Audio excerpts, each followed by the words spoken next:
You should do it on air. Be I'm our not. highest rated episode. I am not doing diarrhea on air, Will. Instead, it's just diarrhea of the mouth, like every episode. Yeah. This is the diarrhea of football talking. That's Good Broncos podcast. I'm Brandon Perna. I did have diarrhea, and that is Will Keys, whose bowels are working perfectly. Yep. What does that mean for the Broncos? Whew. Don't know. But what I do know is they kicked the piss out of the Rams in their final preseason game. There's some takeaways from this as we head into cut week, get down to the 53 before the Broncos get going. So I wanted to talk about what you noticed in last night's game. Obviously, I think the big story is Albert O. He played very well, played the whole game, like 7 receptions, over 100 yards or 107 yards, touchdown. Stidham looked better. Jaleel McLaughlin looked good early before he came out after he got hobbled up a little bit. They're like, okay, we're pushing it here. Get him off the field right now. And 41-0. So basically every week this preseason, I feel like the Broncos have played a little bit better. And now they're going into the season on a high. So that's nice. I think that is fair to say. They just came out like it was so nice to see them really like humming on the first drive. It looked easy, honestly. And they get this hold on a Jaleel McLaughlin run. It gives them 2nd and 16, and Stidham just drops back, perfect protection. Finds little Jordan Humphrey, finds him a couple times on that drive. I don't know why you're laughing. It's not funny how I say it. Little Jordan Humphrey. Small Jordan, miniature Jordan Humphrey. Little Sebastian. I thought he had a nice game and probably secured himself a spot on the old 53, if I were to take a guess. But I think the first thing that jumped out to me was Jarrett Stidham. He was 17 of 28, 236 yards, touchdown, no picks. Probably his most impressive play was on 2nd and 14 when the pocket just totally collapsed on him, and he escapes and runs for 20 yards and a first down. I think setting up either a field goal or a touchdown. But he's one of the highest paid backup quarterbacks in the league, if not, the highest paid. And he gave me some confidence on the off chance that he has to start games this year, which may not be an off chance. It might just be a decent chance. Yeah. A chance. Might just be a solid chance. I feel like he's got a very strong chance to start like 1 or 2 games. Yeah. Nothing catastrophic, but Russ is, I don't know, hamstring or hopefully not like another concussion, but knowing he got one last year, that always makes it a little more likely, and it looks like he might be running a little bit. Yeah. I don't think Russ is going to get benched or it's going to be anything crazy, but we might have to lean on Stids for a game or 2. Yeah, and he gave you some confidence. Obviously, it's against the Rams, who are most likely not a good team to begin with, and we know what Sean McVay thinks about the preseason, which is to say that he doesn't care at all. Yeah. And they didn't have any starters out there, but he wasn't operating with starters either. He's throwing, targeted Albert O 8 times, found him 7 of those times, throwing balls to guys like Brandon Johnson, little Jordan Humphrey, and then Marvin Mims, who looked really, really good. Almost got his head pulled off by Travius Hodges-Tomlinson, the rookie 6th-round pick for the Rams. It was so egregious. I don't know if you saw this, but pulled him down by the face mask on a little jet sweep, and he got ejected immediately from the game, which you don't see very often, given that it was his his first and only personal foul. Is on It was that bad first though, huh? first drive of the game. Yeah, just ripped his helmet, ripped his face mask, and held on to it too. That's Like that Talib play in the Super Bowl at the goal line. yeah, it was like that. It was like that. I But would compare it. worse, far worse, Yeah, I think if Talib does that now, he probably gets ejected. possibly. But yeah, that guy's LT's cousin too. LT. Oh wow. Yeah, so LT known for throwing a few stiff arms, but can't really do that on defense, can you? No. And at LT, you got to clarify. We talking Lawrence Taylor, LaDainian Tomlinson, you know? LaDainian Tomlinson. I thought that was his name is Hodges Tomlinson, so Yeah. Well, thus the relation. I forgot what his name was immediately after you said his name. Yeah, fair enough. You know. I guess Mims is a big positive. And he had that 50-yard reception. Yeah. Nearly a touchdown. What's that? Nearly a touchdown. Nearly a touchdown. He was touchdown, but a contested catch between two Rams defenders deep, comes down with it, takes off for the end zone. Doesn't count as a touchdown, but that's exactly kind of like what you needed to see from him in this game in terms of like, we don't know where Judy will be week 1. Obviously we're hoping like he's out for like 2 weeks or something, that they don't have to put him on the PUP list or anything. But Mims is the guy, I think, in terms of your skill set, the speed that you're hoping Judy brings, like that's where he has to fit in. It was nice to finally see Brandon Johnson out there. He had a great contested catch. Yeah, I think in the second quarter, Stidham just threw a jump ball to him and came down with it between I think 2 Ram defenders. Nice. So he looked really nice. Stidham like threw him a ball in the end zone that he probably could have hauled in for a touchdown, but good defense too. You but don't want to rub it in the Rams' faces because we were. Yeah, I mean, he wanted to get Maher a chance. Yeah, Maher had to get his reps in, and he did, and he made them. So yeah, like everything I bitched about week 1, 2 for 2 preseason, just kind of gone now, and that's good. Stidham looks better. Exactly. The kicking's been better. Defense. I mean, Riley Dixon punted one time last night, a 60-yarder inside the 20. He's looking good, man. That might be our secret weapon. It just might be. It just might be. I'm glad to have Riley Dixon back. We got Riley Moss. If we can just get one more Riley. Riley Moss is on the way. Yeah, because he's been injured with an ab thing, so he hasn't like played at all this preseason. Yeah. Isang Bassey's been looking decent. He's had to pick every game. And this one too was not like a look what I found kind of interception. Right, like the first 2 could have been that. Yeah, he drops in the coverage, reads it all the way. Really just a beautiful play by him. I think we're going to see him on the field pretty early in the regular season. Yeah. One of 2 interceptions from 35-year-old Stetson Bennett last night. So here's the final stat line for Stetson: 4 of 9, 14 passing yards. That's 1.6 yards per attempt, 2 interceptions, 1 sack, a passer rating of 12. Nice. But for a guy who is literally the only player in the NFL who was alive for both world wars, you can't complain. Yeah, I mean, he's still got some trauma from being shelled in the trenches over in Verdun in World War I. Yeah, when Stetson Bennett first went to college, it was still segregated. So, like, he was in the first fraternity at Georgia. Time. Yeah. He was there with Jerry Jones. That doesn't make sense. They went to different colleges. Okay. Yeah, he looks. I don't know what college they went to. Will he went to Arkansas famously.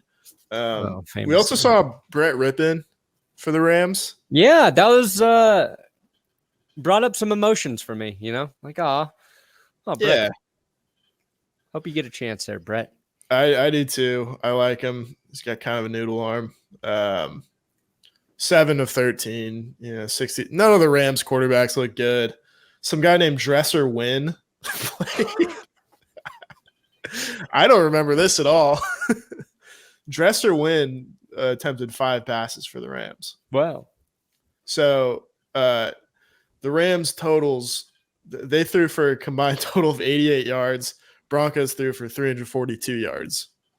2 touchdowns, no picks. Yeah. Here's one thing I was thinking about, right? Because you don't want to get too excited about preseason games. And then this final week now is like a weird amalgamation of different teams deploying different starting units or reserves. When there was 4 preseason games, it was very well known that the third preseason game, every team basically, that's where their starters got their work, right? The dress rehearsal, right. It was like a half. Usually, most starters played a half in that third preseason game.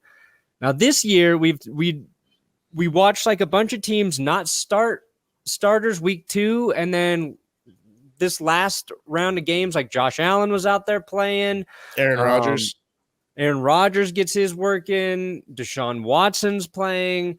So it's like these projected starters are out there. But the Rams, and like you mentioned earlier, like Sean McVay, they're not playing any of their starters, it seems like, ever during any part of the preseason. So, and neither were the Broncos, right? Yeah. It's the Broncos 2s really out there. Maybe some guys who might start a little bit on some of the lines, but does that take away from what the Broncos did to the Rams, or is it maybe just a little bit more impressive because these are the Rams players out there getting reps all preseason? You know what I'm saying? So yeah, it was 2s and 2s to start, and the Broncos just dominated this game, the entire game. And you don't want to get too excited, especially about that last game, but it just felt like, oh, the Broncos' depth, maybe we should be a little bit optimistic about it heading into the season. Yeah, I mean, regardless of who you're playing, the quarterbacks look sharp. Right. They were throwing – they had good protection for the most part. I think each of them got sacked just once. But they had time. They were throwing the ball with zip, accurate, and – the receivers, I think there are a couple drops. Like Kendall Hinton probably could have caught one across the middle, and Jaleel McLaughlin dropped a pretty easy one from Stidham early in the game. But no, they're making plays. Like I kind of just take that as like whoever you're playing against. They looked sharp. They looked ready. I was encouraged. I'm not going to read into like too much of the Rams strategy here, and I know they don't care, but these are still guys trying to make a roster that honestly is probably one of the weakest in terms of depth. So these guys are really like, fighting for a job. Like if you can't make the back end of the Rams roster, there's not going to be a lot of spots for you in the NFL. Right. No, that's honest. I think that's honest. I mean, obviously, they still have Stafford and Kupp and Aaron Donald. Yeah, I mean, the Rams to me are one of the biggest mysteries of how they'll perform this season. Just too many question marks. Okay, I want to talk about Albert O in a second here, and maybe we'll go through and I'll bring up the depth chart, and we'll kind of pick maybe which guys are going to make some of those final slots. But first, look at this, Will. Underdog sent me an orange and blue Undie-Dog shirt. Beautiful. Gee, I wonder if they're trying to get on my sweet side. I don't know. But if you use our code Let's Ride and sign up for Underdog Fantasy, if you want to play fantasy football, that's a little different this season, a little innovative. Some say use our code, link in the description. Let's Ride. They'll match your first deposit up to $100. And this is how I'm starting to equate that football season is close. I do the slow drafts on Underdog all summer long. And in the slow draft, you get 8 hours to make your pick, right? So you can go in there, you check your app. Oh, I'm up. I make my pick. And then everybody has like 8 hours to do their pick. Then once the season gets close, that jumps to 4 hours. So we're in the 4-hour window for those slow drafts. And now we're getting to the point where we're not going to even be able to do slow drafts very soon. So to enter their big tournaments, Best Ball Mania, their weekly winners, you got to sign up for those before the season starts. That's where you can win $3 million to first place. If you win the Best Ball Mania, $15 million total prizes, weekly winners, $20,000 every week to first place. And then I was going to do Broncos pick'ems last night before the game. But I just got busy because it was our daughter's birthday. But like right now, I can go in Colorado. Texans play today. So you can do higher, lower. CJ Stroud, higher, or lower, 3.65 fantasy points. Davis Mills, 3.35 fantasy points. You got to do 4. And I think Colorado, it's not stat totals, it's fantasy production. So you're trying to pick fantasy production on those guys. A lot of cool games. Underdog rocking with us all year. So make sure you show them some love. And of course, benchwarmerbrew.com, where I sell my coffee, coming up in the next week or two. Hopefully when the season starts, we will be dropping the Fuck the Refs blend. So get ready for our boldest coffee yet and sign up for the subscription service there. It's the cheapest way to get the coffee. And I just got an email about we were doing like 25% off for subscriptions. And I guess we're not making any money doing that. So we have to change that to like 10%. Who would have thunk it? My profit for quarter 3, 0. This should break 0. So I'm crushing it business wise. Okay, Alberto, let me get this depth chart here. Because he's been one of those, we've talked about it a couple times. It's kind of been like a weird storyline, I guess, where he's listed at 5th on the depth chart, right? And now Sean Payton's kind of talked about like he doesn't like depth charts. Yeah. Doesn't necessarily mean as much to him. He's just got to put a number next to a guy. But Albert O's a guy who we were all excited about when he got drafted by Lord Elway. And just hasn't, through 3 different coaching staffs, has never been the guy.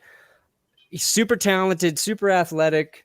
So he was buried on the depth chart. He's still, you can see him way down here over, still at 5. But 109 yards and a touchdown. You kind of, and one of his catches is that one-handed grab that, was it DiNucci that threw that to him? Yeah, I think it was the Nooch. A little outside, he hauls it in, so he makes a tough catch. They're like the catch on his first drive too was a nice contested grab where you're like, oh, like this guy's so physically imposing that he should get 2 or 3 balls like that a game. Yeah, and so what it's going to come down to, I think, one, are the Broncos going to roll with 4 tight ends? So we don't even know if that's guaranteed, right? Sometimes they'll only carry 3, could be 4. Yeah, because they have a fullback who's going to make the roster, and Michael Burton. Right. Yeah, who is just looks like a fucking tank out there. Yeah. Not a fullback. No, he wears number 20, not a fullback number. No. But he got a carry inside, I think, in the 3rd quarter last night. He's a truck. Michael Burton. What's his? Let me see his. Where's 6 foot 236. So yeah, that's just a stout man. Yeah. So Nate Adkins, that guy gets a lot of snaps. Yeah. You don't notice him, but he blocks quite a bit. Yeah. And it's Albert O is going to be, it's going to be a philosophical decision, I think, for the Broncos. And the question is, do you think Albert O did enough last night that he earned a spot on the Broncos, or do you think he did enough last night that the Broncos showcased him and are going to try and deal him? Yeah, that's the question. That is really the $1,000,000 question.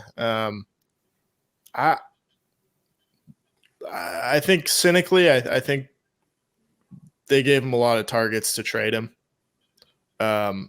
However, if it were up to me, I look at the wide receiver depth and say we need another pass catching tight end who we can split out wide and get vertical. And you have that in Dulcich, obviously, but you can't count on him to stay healthy all year necessarily. I would keep Alberto on the roster. Is it worth like a 7th round pick to give up on this guy? Not to me. Yeah, like what would you have to net for that to be worth it to you? Like a 3rd or 4th rounder? Yeah, but that's not going to happen though. I know it's not. Yeah. I'm just saying, like, what would it take for you to be like, okay, probably a 5th. I feel good about this. Probably a 5th. Yeah. Even then, I think I want him on the team. It would be a lot different if the Broncos offense performed well last year and we were heading into the season with like confidence about health at the ball catcher position, and that like, hey, they made it work last year under different circumstances, but we just haven't. The offense hasn't made it work for so long, so it's really scary to get rid of like a guy you see making plays out there. But are the Broncos going to be the other thing I think this comes down to is like how confident are they about Garrett Bowles right now at tackle, and also Mike McGlinchey, who hasn't played yet and hasn't been healthy. Like, are they going to be keeping an extra tight end in the game a lot because they need extra help blocking and pass protection? Is that going to be more important to them, giving like their quarterback an extra half second or second to get to the targets? Or, do you give him more weapons? And it's hard too with Russell Wilson. Like, even at his best, he's never been a guy who is really given tight ends, godly numbers. Right. No, that's a good point. I think it would be, to me, nothing against Nate Atkins, because I think he's done a good job, but to go out and sign, or I guess they traded for Adam Troutman technically, and go out and sign Chris Manhertz, who's he's basically an extra tackle who occasionally will catch a pass. If your tight end room is 3 blockers primarily and then Dulcich, yeah, I want some more balance there. Yeah, I agree with you. 3 blocking tight ends sounds excessive. It does, yeah. But you can only have 3 tight ends on the field at any time.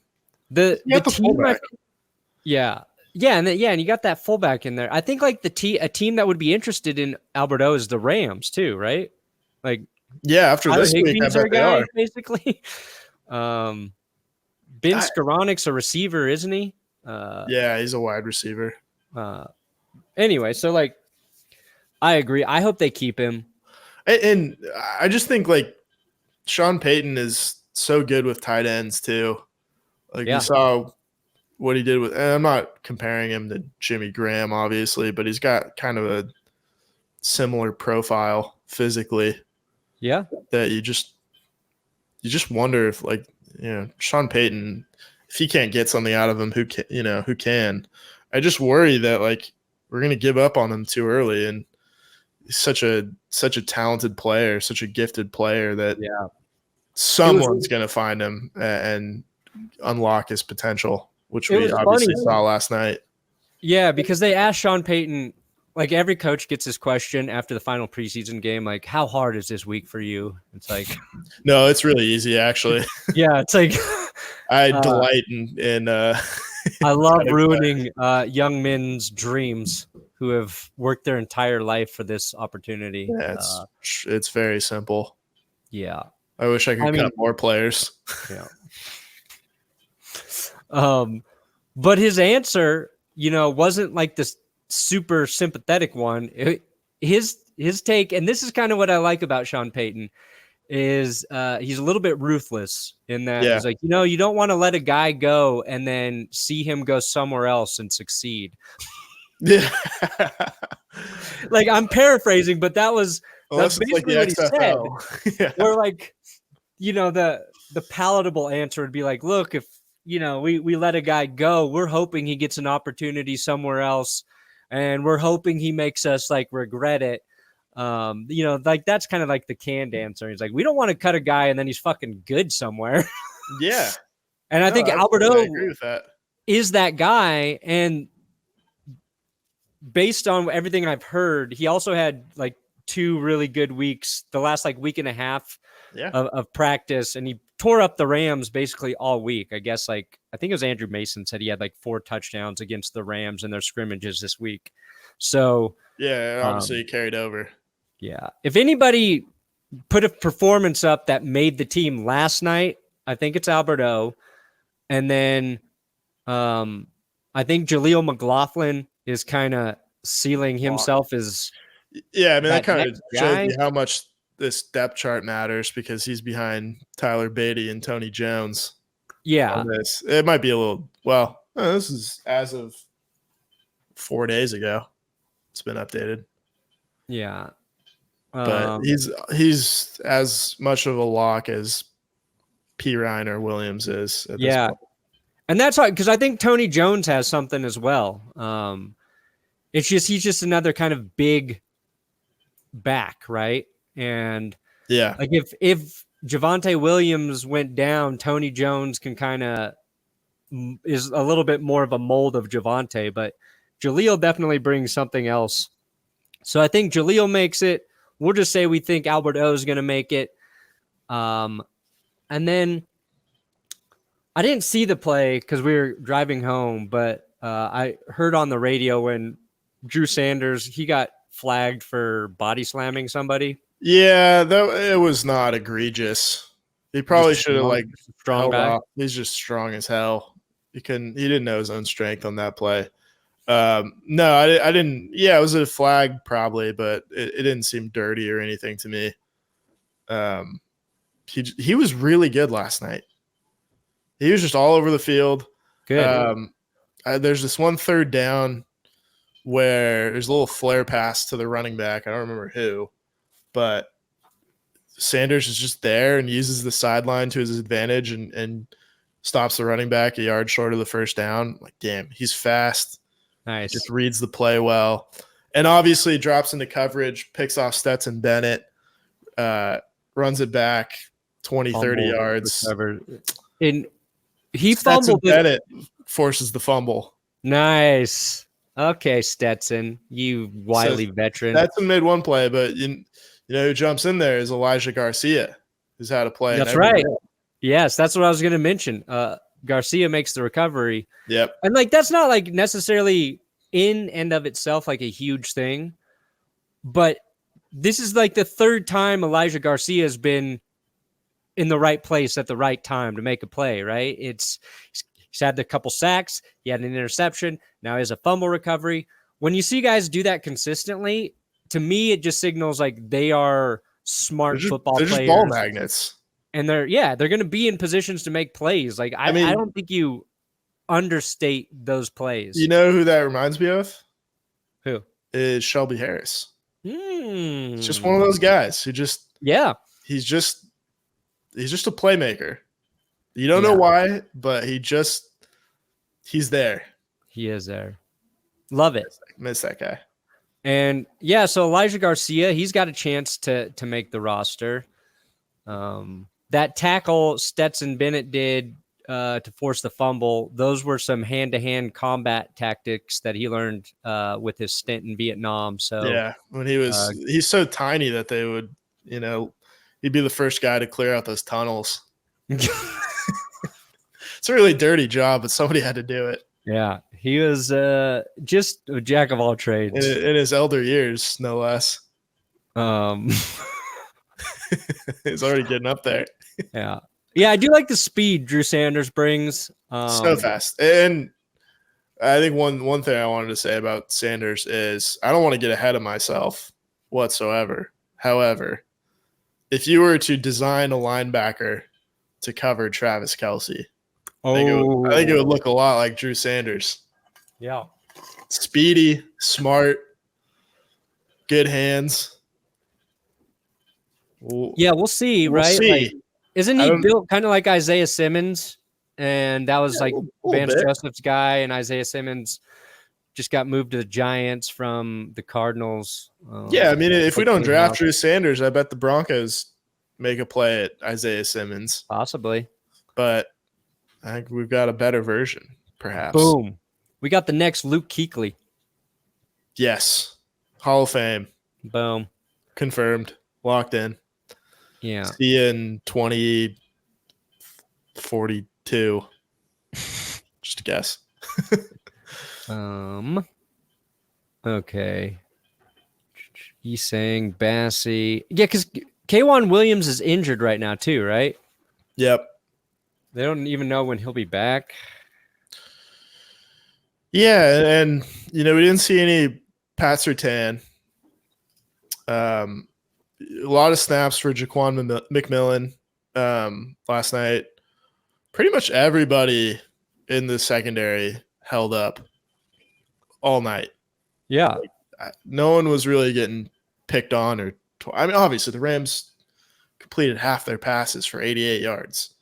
Yeah. It kind of goes without saying that the defense was really, really good run and pass last night. Anyway, they averaged 3.9 yards a carry to the Rams. Just a solid secondary, a lot of good depth there. I think if I were to go back and watch this game and focus on like one player, I would try to see how JL Skinner looked. Oh, right. It's just hard to tell like how a safety's doing from watching, just watching the game on the old broadcast camera. Yeah, they're not even in frame half the time. Yeah, they're just, and you don't even remember whose number is who at this point, and it's all going to change next week. He's going to be number, 8, probably. I'm 8 now. Yeah. So, yeah, I mean, he's going to make the team, obviously, but it'd be nice to have an heir apparent. Yeah, it depends, but Kareem Jackson. Well, yeah, I mean, that's a good point. He could just be stashed on the practice squad. Yeah, he could be. I think he's saying Bassey is. He's on the team. He's on the team, especially as they try and figure out K'Wan Williams' ankle injury. There's a chance like he could be on the PUP list, I think I heard, but no, I'm just not sure yet.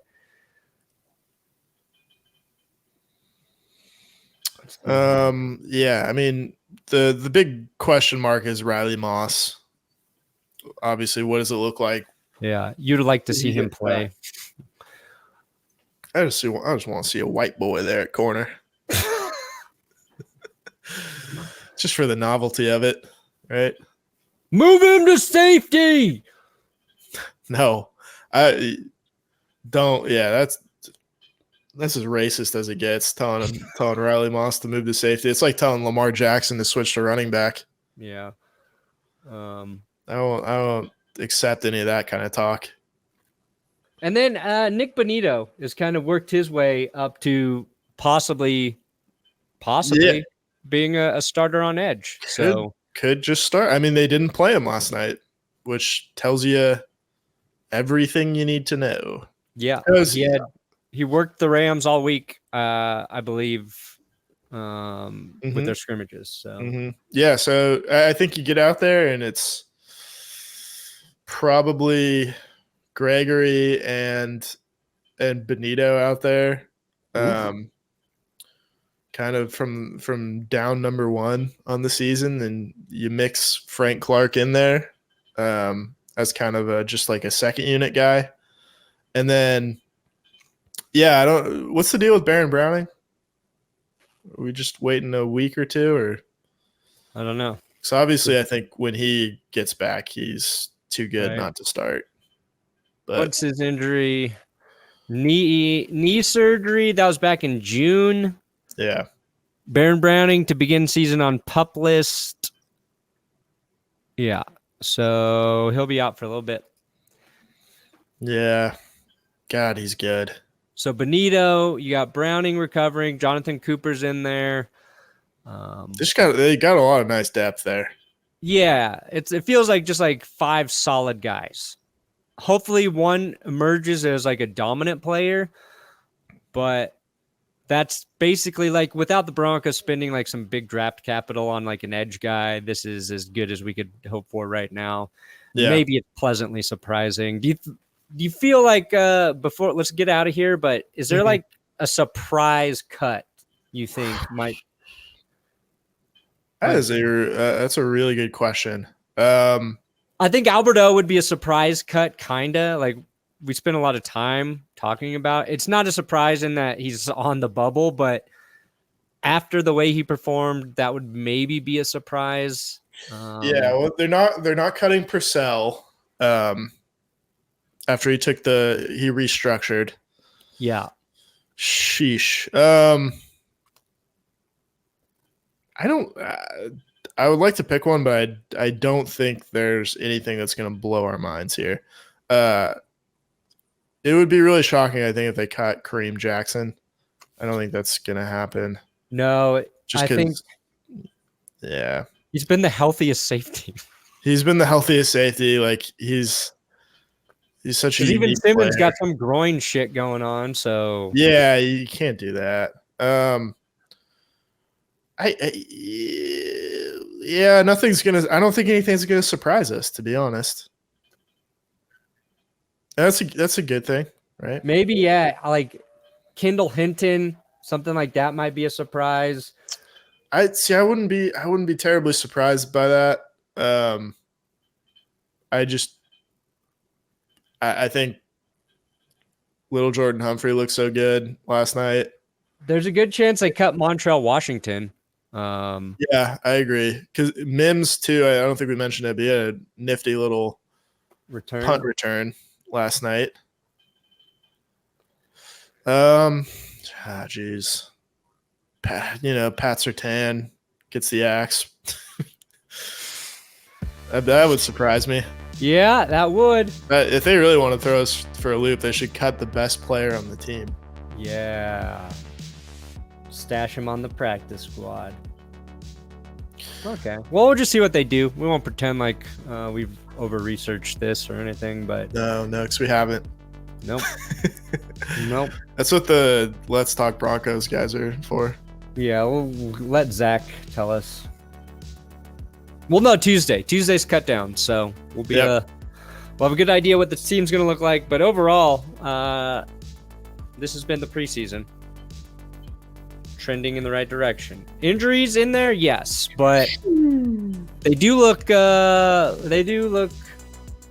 much more well coached. So thank you, Sean Payton. Thank you, Sean Payton. Thank you, Bong Payton. Yes, Bong Payton. I gotta make some Bong Payton shirts, don't we? You just lost to Bong Payton. Bong. That should be it. We need just a standard graphic for that to be the sign off to the show. He's the kind of guy to not even cough. Oh, yeah, he hasn't coughed in years. He just sucks it in. Even at altitude, he adjusted quickly. Oh, yeah. No problem for him. All right. Well, thank you guys for listening to the podcast. I'll see you Wednesday. Will's going to Irish land, and he's going to be on vacation for 10 days or so till the season starts. So I'll be rocking with Let's Talk Broncos on Wednesday. But I might have to fly solo for a pod, but we appreciate you. Thanks for subbing here. And if you're in Ireland, say hi to Will. Please. Good night. And John Elway played his entire career without an ACL. And Bong Payton.